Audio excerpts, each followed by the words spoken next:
Welcome to my latest market vlog. So this vlog is the Paperific Expo, which is at Moonee Ponds.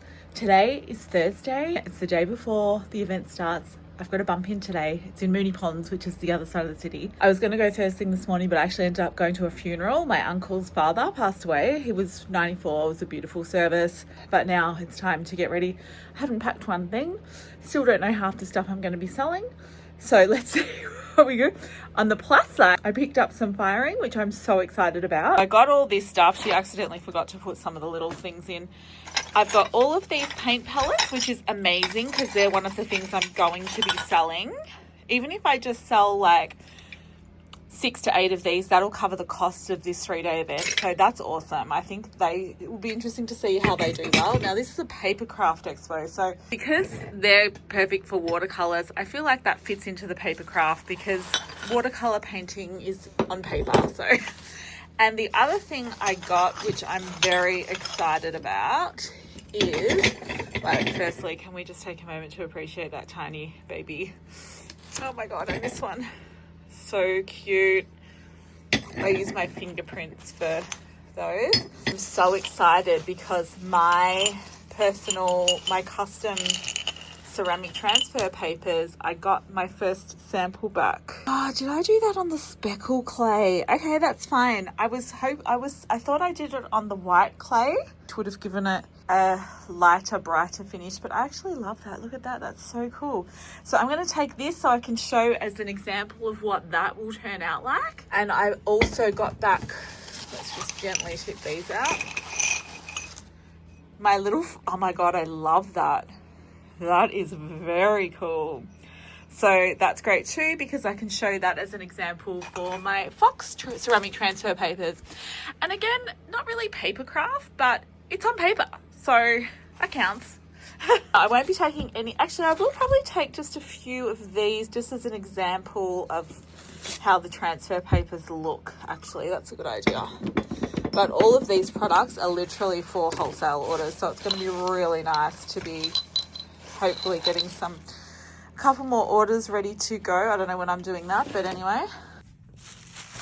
The ones I'm taking to this event, I'm storing in these clear plastic packaging. It's A3 size, so it's fine to have these transfer papers folded in half. It's not going to damage them.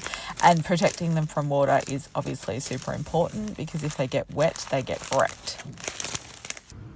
I popped into Officeworks because I have a black felt wall behind my tables for my stall space so I can actually hang stuff up. So I was thinking about hanging the ceramic transfer papers and some of my colouring in posters up on the wall. Not sure whether I should do like bulldog clips or the pins, so I got both. Hey, that took about 40 minutes, which included a little brief chat with one of the other studio residents. Remembered my high-vis vest, and we are ready to go. I've changed into my comfy outfit. My dress was comfy, but not for bumping in. We're just going to go to the storage shed and get my big trolley in case I have to cart things, which I think I do. And then we're ready to go to Moonee Ponds. My car is packed. My map says I'll get to Moonee Valley Racecourse just after 2. My car's not running real good. It's really due for a service, so I shouldn't be driving all this way without having a service. So fingers crossed she makes it a few more days and then I'll get it serviced, promise. I just got to the racecourse. I actually don't know where to go. I've got the bump in instructions, but I don't know if I'm allowed to park just out the front of the doors. So I'm just parking in the main car park. I'll go check in and find out exactly where to go. And I forgot my little beach trolley, which is annoying. So hopefully I don't have to park too far away. I don't think I've got, there's probably 3 loads. So apparently I was in the complete wrong area. I should have actually looked at the email, not just my screenshots. Found it.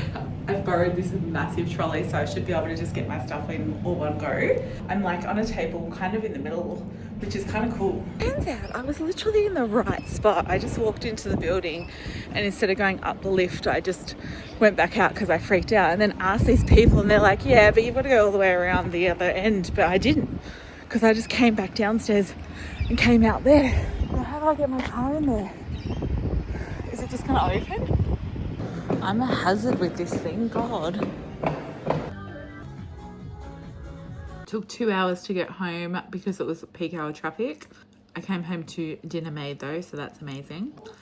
And I have to now go sit on the couch and design an entire product collection that I should have had designed probably 2 weeks ago. It's cool. Working from the couch, it's 8 o'clock. I'm designing this cute little, what's called a fussy cuts page. Fussy cuts is just basically a sheet of paper that paper crafters buy. It's like a collage sheet, and they literally just cut the images out. So I'm just designing that now. My dog's going psycho. What are you doing? Whose shoe did you steal? Wow, that's aggressive. You having fun? Now, I'm also thinking about printing up some of my pattern designs and selling as paper. Eventually, I'd actually like to get them professionally printed. And this is what the fussy cuts sheets look like. I'm doing A4 version as well as an A5 version. So I'll just cut those in half. And then once they're cut out, this is what they look like. So paper crafters might use it on a scrapbooking page or a greeting card. Good morning, friends. I just got to my studio at 6 a.m.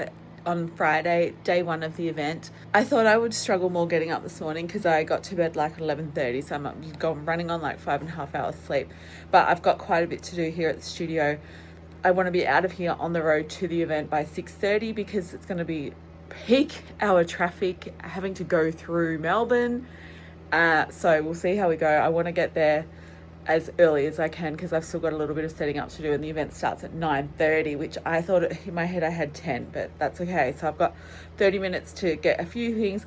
My printer at home last night was just playing up. Of course, I swear it's the rule. Every time I'm like urgently trying to print stuff, it just plays up. So I'm going to get that going now and then get some extra packaging and stuff and look at my list and see what else I need. Now I'm having a paper jam with my new printer that's laser that has worked perfectly fine. So now it's not working either, and it's being an absolute pain in the ass. It's 6:36. I'm 6 minutes behind schedule, but I got the printing done. It looks good, so we're ready to go.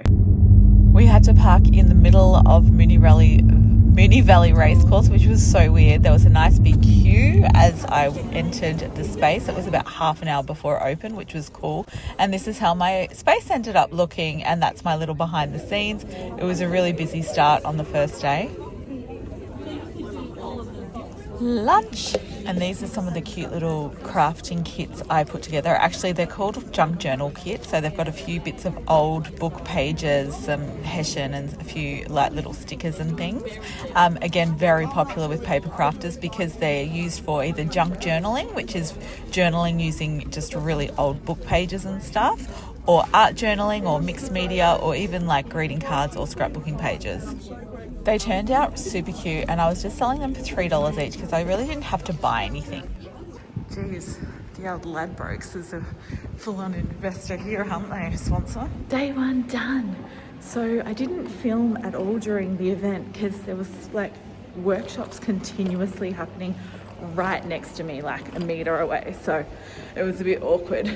But going into this event, zero expectations. I think it was really good. I've covered my store costs, so that's good.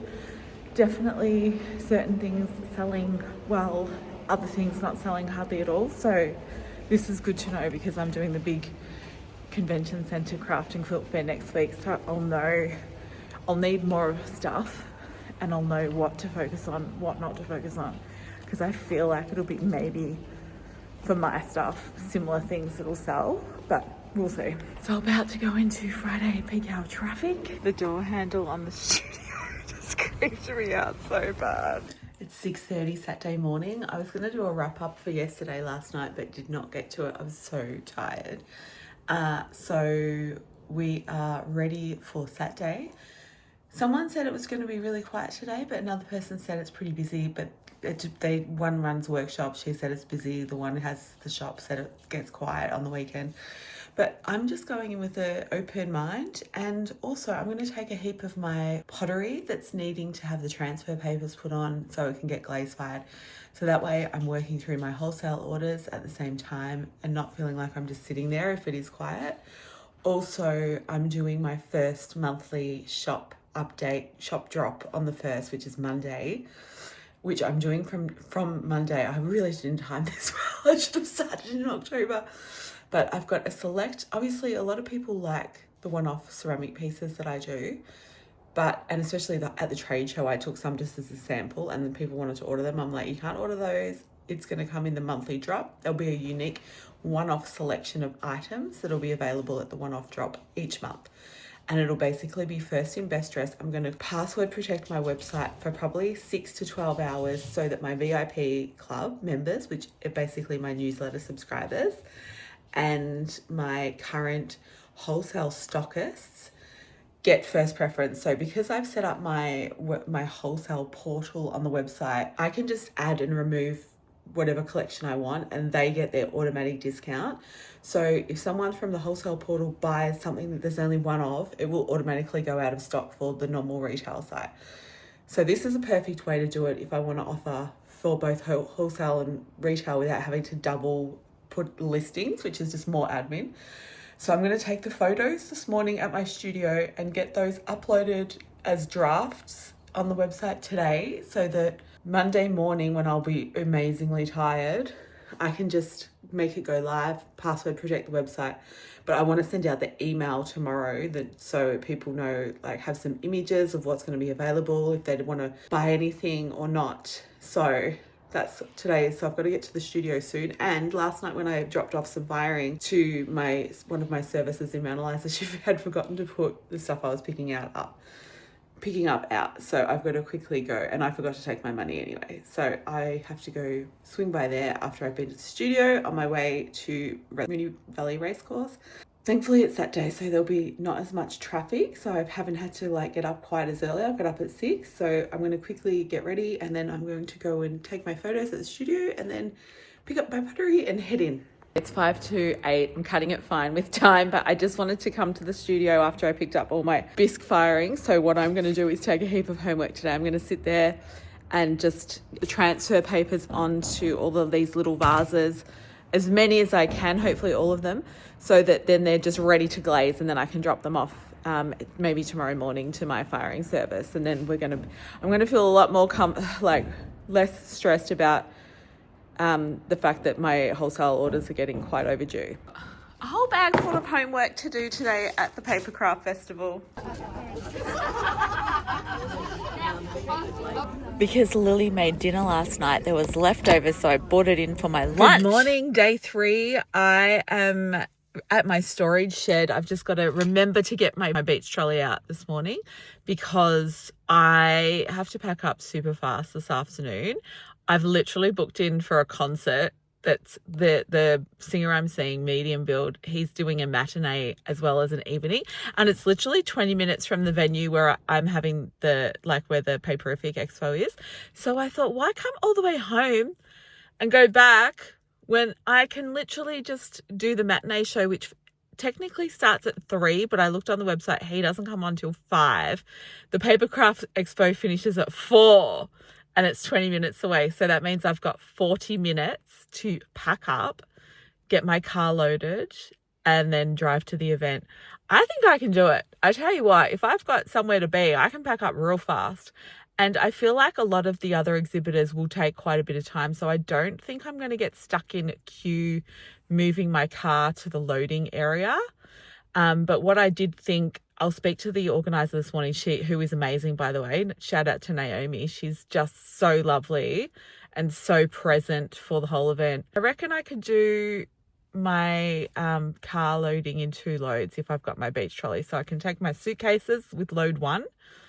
And then even if it's not going to be doable to move my car to the loading bay, I can just walk back and bring everything else on the beach trolley on a second load. I reckon I can do that. So I think I can be out of there by 4:40 and on the way to the medium build concert so that I get there in time for him to come on. But then I thought, worst case scenario, if I get there 20 minutes late, I'm only going to miss a couple of songs, and I don't know a lot of his songs anyway, but he looks like he's so amazing live. So I'm getting my beach trolley, then we're going to head to the studio real quick because I've allocated 10 minutes there.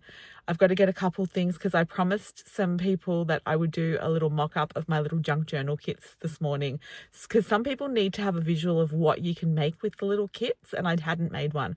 So I was going to make one last night, but I was so tired. I literally sat on the couch and just watched a show. Got quite a bit to do today, so I wanted to get there quite early, and I just need to get some things from the studio. So on our way, and should be a good last day, I think. I have no idea. I ended up selling about 280 yesterday, so about the same as Friday. It was way quieter, but people were shopping. Like, a lot of people actually have come in from interstate or regional, and they stayed Friday night. So they sort of did their first round Friday and then went shopping yesterday.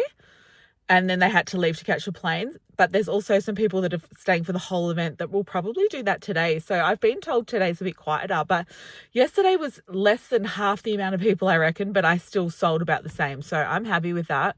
If I can sell about the same today, that's really good. So let's just see how today goes. I'm so annoyed that it's so hard to film because there's so many people like really close to me, but I will try and film a little bit today.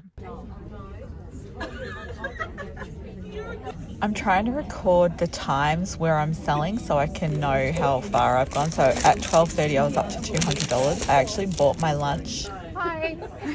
Hey, I got out of the craft fair in the exact right time. I got just pulled up to the Evelyn Hotel at 5 o'clock. So I'm going to go in and see Media Guild.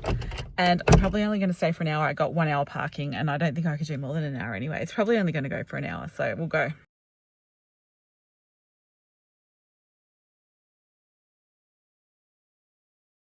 So that was the Paperific Expo. As we speak, I am sitting in the convention centre, Melbourne Convention Centre car park, morning of day 3 of the Craft and Quilt Fair, which is the following week. I have been trying to get this video edited and uploaded all week, but I've just been so busy because I've gone straight from the Paperific Expo. I had the Monday off, and then bump in was Tuesday here at the convention center, and I've been here Wednesday, Thursday, today's Friday, and then tomorrow. So I'll be uploading the next video pretty soon too. I had such a good time at the Paperific Expo. It was so cool. It was my first paper craft event in probably 15 years. So as you saw, I had a real mixed bag of products. A friend of mine her and her daughter have just bought a art and craft supplies company. The main customer is kindergartens, and they were clearing out a heap of stock. So they had a garage sale a couple of weeks ago, and I went and got a heap of stuff. So a lot of the stuff I was selling at the Paperific Expo was like random things like sharpeners and some markers, some little like DIY pendants, some little heart like craft boxes and stuff. So I had such a random mix, and obviously it's not very cohesive, but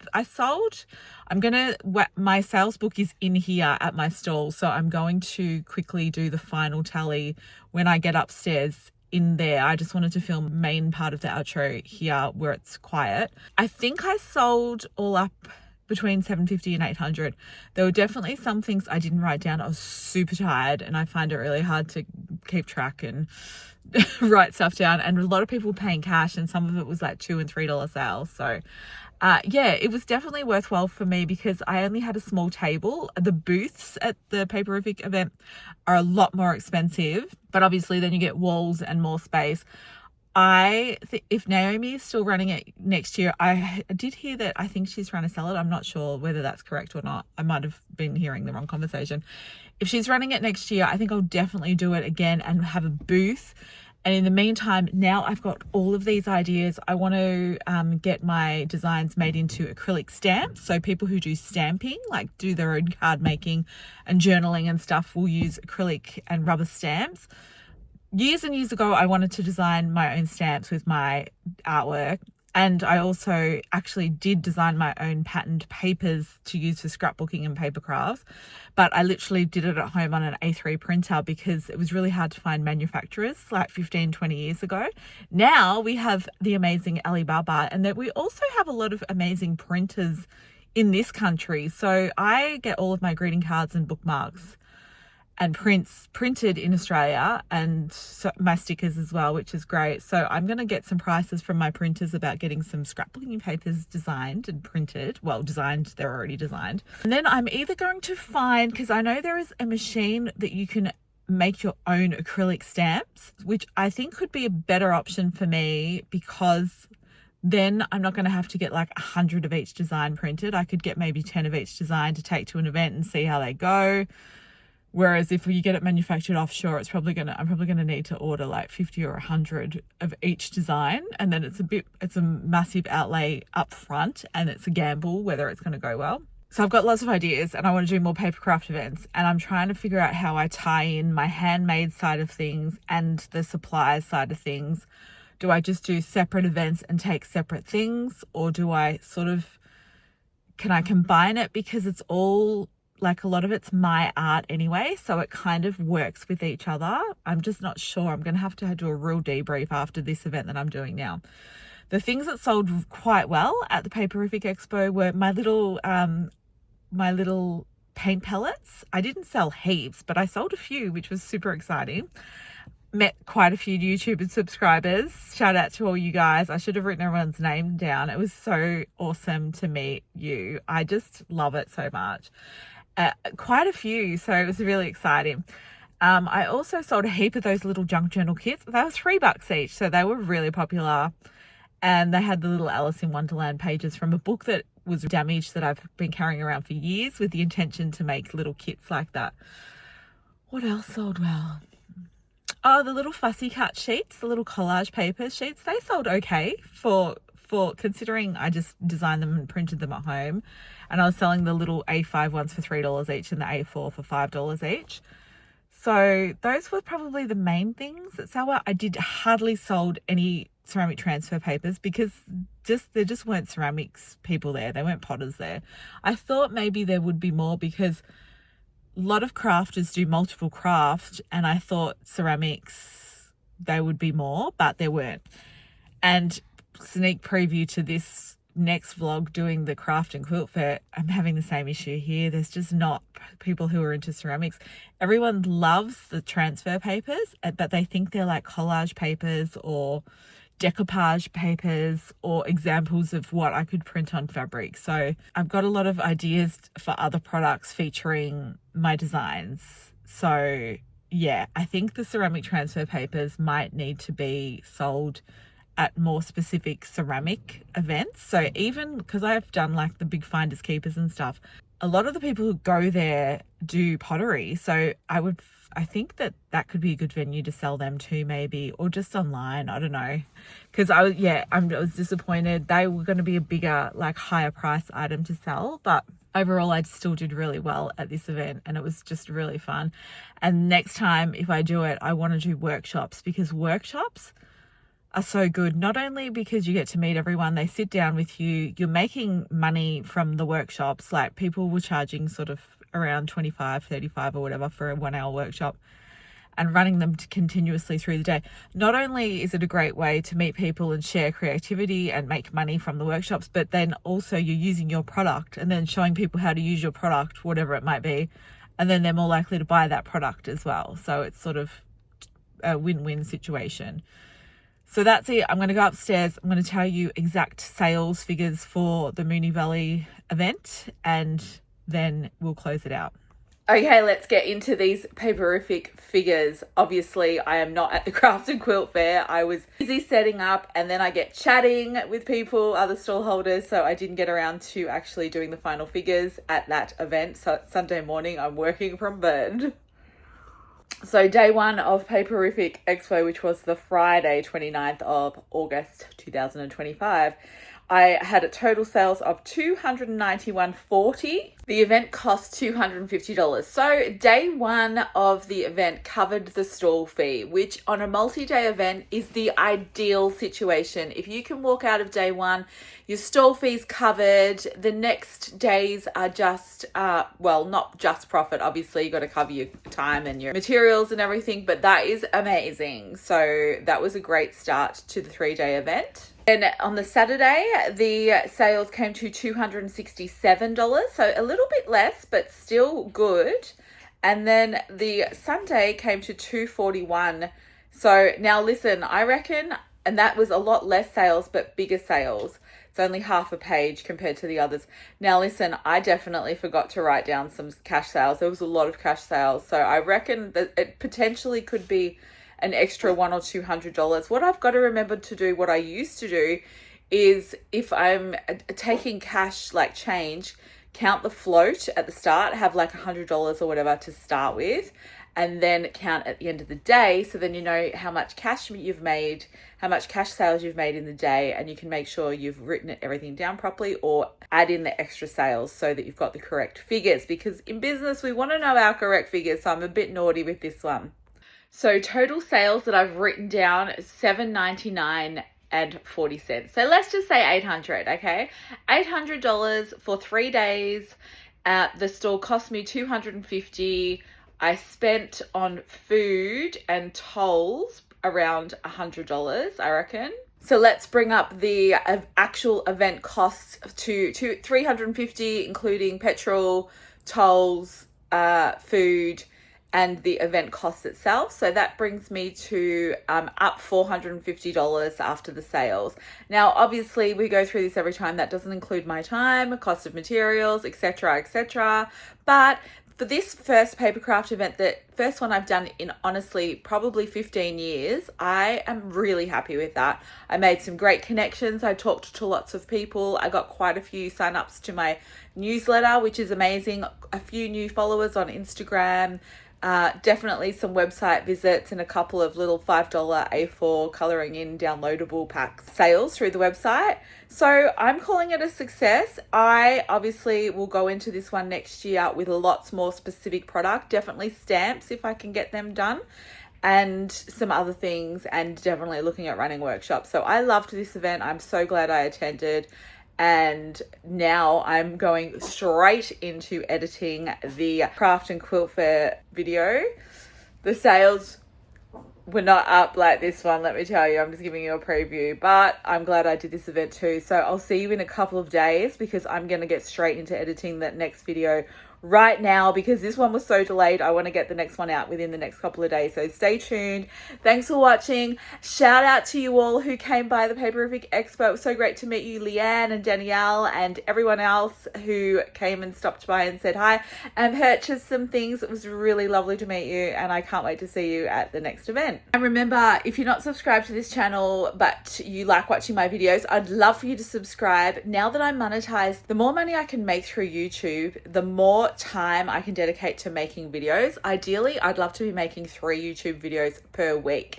At the moment, time-wise, I can only do 1. So the more people that are watching my videos, the more people that subscribe to my channel tells YouTube that like I should be shown to more people.